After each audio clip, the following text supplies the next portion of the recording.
সে কোন বন্ধু বলো বেশি বিশ্বস্ত, সে কোন বন্ধু বলো বড় বিশ্বস্ত, কার কাছে মন খুলে দেয়া যায়, কার কাছে প্রাণ খুলে বলা যায়,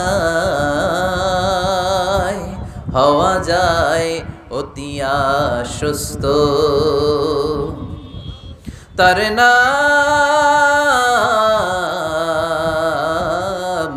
আহমদ বড় বিশ্বস্ত। চলে গেলেন। তায়েফ নাম শুনেছেন? মক্কা থেকে ৮০ মাইল দূরে। আমি গিয়েছি কয়েকবার। ঠান্ডা এলাকা, ৬,০০০ ফিট উঁচু, মেঘ নেমে আসে। তায়েফে গেলে কেউ বিশ্বাসই করবে না এটা সৌদি আরবের অংশ। বৃষ্টি হয়, কি হয়? চাষাবাদ হয়, অনেক ফলমূল আর শাকসবজি পাওয়া যায়। আল্লাহ রাসূল সাল্লাল্লাহু আলাইহি ওয়াসাল্লাম ৮০ মাইলের মরুর পথ পাড়ি দিলেন। আমাদের মতো প্রাইভেট কারে চড়ে গেছিলেন, তাই না? আহা, এই লম্বা মরুর পথ, তপ্ত মরুভূমি, সূর্যের প্রচন্ড তাপ উপেক্ষা করে তায়েফে গেছিলেন জমির মামলার মীমাংসা করতে। কি করতে? তায়েফবাসীদেরকে দাওয়াত দেওয়ার জন্য। আল্লাহ রাসূলের নিজের কোনো স্বার্থ ছিল? কথা কয় না। তায়েফবাসীদেরকে জাহান্নামের আগুন থেকে বাঁচানোর জন্য, তায়েফবাসীরা যাতে মাইন না খায়। আহা, কি নবী ছিল! সে কোন বন্ধু বলো বেশি বিশ্বস্ত,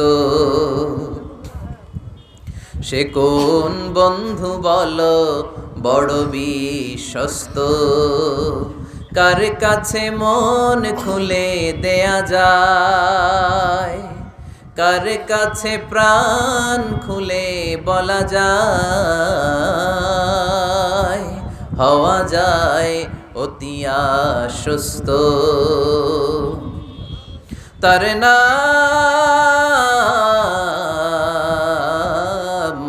আহমদ বড় বিশ্বস্ত। সুবহানাল্লাহ পড়ে।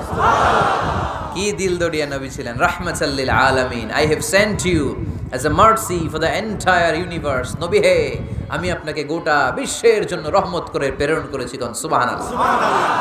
রহমতের নবী, দয়ার নবী, দাওয়াত দেওয়ার জন্য ৮০ মাইলের লম্বা মরুর পথ পাড়ি দিয়ে তায়েফের ময়দানে যখন ছুটে যায়, তায়েফের ছেলেরা বিশ্বনবীর দাওয়াত তো কবুল করেই নাই, বরং বিশ্বনবীর অপমান করেছে, বিশ্বনবীকে লাঞ্ছিত করেছে, বিশ্বনবীর সাথে মারপিট করেছে, বিশ্বনবীর গায়ে পাথর মেরেছে। এই সুশ্রী দেহটা বেয়ে বেয়ে ঝরে ঝরে বিশ্বনবীর গা থেকে টপ টপ করে তায়েফের জমিনে তাজা লাল খুন ঝরেছে। গিয়েছে তায়েফবাসীদের বাঁচানোর জন্য, নিজের কোনো স্বার্থ নাই। তায়েফবাসীরা যেন জাহান্নামের আগুনে না জ্বলে, কিন্তু তায়েফবাসীরা বিশ্বনবীর আঘাত করেছে। তিনটা জায়গায় আমি দেখে এসেছি, জায়গাগুলা তিনটা জায়গায় বিশ্বনবীকে আহত করা হয়েছে।